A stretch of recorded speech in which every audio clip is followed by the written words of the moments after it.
అడిగితే terrace garden అమ్మను ఈరోజు కొయ్యటాకు పుల్ల కూడా చేస్తాను కదా. కొయ్యటాకును బాగా ఏరి ఏమైనా పురుగు గిరుగుంటే అన్నీ తీసేసి ఆకులు పోయినట్టు వండుకుంటే శుభ్రంగా 4-5 సార్లు బాగా కడుక్కొని ఎంత మన తోటలోదైనా కడుక్కోవాలా. ఇక కొన్ని పచ్చిమిరపకాయలు దాంట్లో వేస్తుంది, పసుపు నీళ్ళు వేసినా పసుపు పచ్చిమిరపకాయలు వేసి బాగా ముందు 2 సేపు ఉడకబెట్టాలి. నీరు అంతా ఉడికినాక మళ్ళీ కొయ్యటాకు వేస్తాం, ఉడకనేది కొంచెం సేపు. ఇప్పుడు కొయ్యటాకు వేయండి, కొయ్యటాకు వేస్తున్నా. కొయ్యటాకు బాగా ఉడకాల.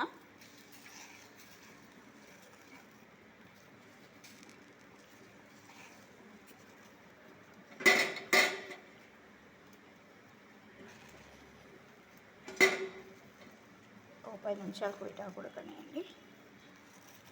ఒక 10 నిమిషాలు బాగా కొయ్యటాకు ఉడకాల. బాగా ఉడకనియాల. కొన్ని నీళ్ళు వస్తుంది, ఎక్కువ ఉడికితే 2-3 సార్లు ఎంత కావాలో. పచ్చిమిరపకాయలకు 5-6 వేసిన, ఇవి ఎక్కువ మంట అవుతాయేమో. ఉడుకుతూ ఉంటుంది. ఇది ఉడికిన ఇంతమంది టమోటా వేస్తున్నా. చింతపండు టమోటా వేసినాక ఇవన్నీ బాగా ఉడకాల.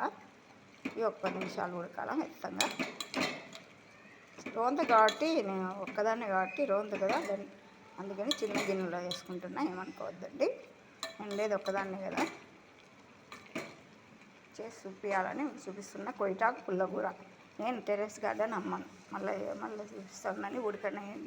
ఉడకనియండి. బాగా ఉడుకుతుంది చూడండి. బాగా మెత్తగా ఉడకాలి. ఎంపితే ఎనగాలి కదా. టమోటా చింతపండు అన్నీ వేసాను కదా, పచ్చిమిర్చి కొయ్యటాకు అన్నీ బాగా ఉడికినాయి. ఇంకా తీసి ఎనపాలా దీన్ని. కొంచెం సేపు ఉడికిస్తా. 1 నిమిషం ఉడకండి. 1 నిమిషం ఉడికితే బాగుంటుంది. చేసుకొని తిని చూడండి మీరు ఎంత బాగుంటుందో పుల్లకూర. చేయండి ఎప్పుడు చేయకుంటే. దీన్ని ఇంకా తీసి ఎనుపుతా. కొంచెం ఉడకని ఒక 5 నిమిషాలు అయితే కొంత లేట్ అవుతుంది, ఎందుకంటే మనం కుక్కర్లో వేయాలి కదా, గిన్నెలో కాబట్టి కొంచెం లేట్ అవుతుంది. అన్నీ మెత్తగా ఉడకాలి కదా. కొయ్యటాకు ఫస్ట్ పచ్చిమిరపకాయలు ఉడకనియండి, మళ్ళీ కొయ్యటాకు వేయండి, పసుపు వేసి కొంచెం పచ్చిమిరపకాయలు వేసి పసుపు వేయండి. ఉడికినాక కొయ్యటాకు వేయండి.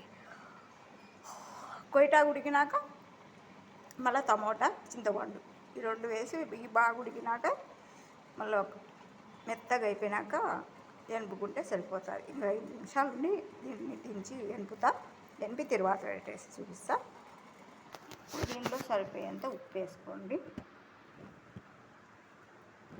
సరిపోతుంది లేదు, కొంచెమే కదా ఉండేది. సరిపోయేంత ఉప్పు వేసుకోండి. తర్వాతకు ఇదిగో ఎర్రగడ్డ, తెల్లవాయలు, కరివేపాకు, పొట్టిమిరపకాయలు ఈ కోసి పెట్టుకుని రెడీగా ఇక గిన్నె పెట్టుకుని తర్వాతకు కొంచెం ఆయిల్ వేసి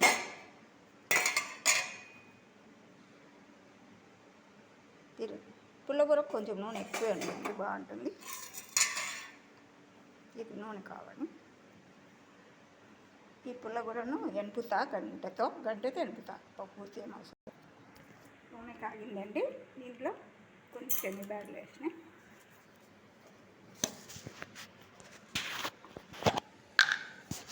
కొంచెం ఆవాలు, జీలకర్ర, తెల్లవాయలు, ఎర్రగడ్డలు, చక్కెర.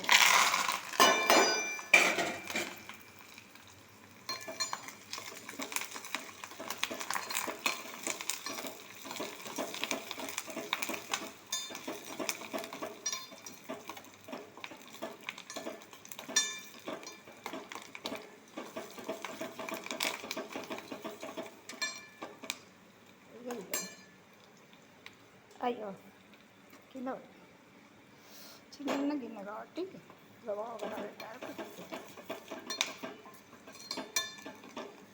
బాగా వేగాల. తర్వాత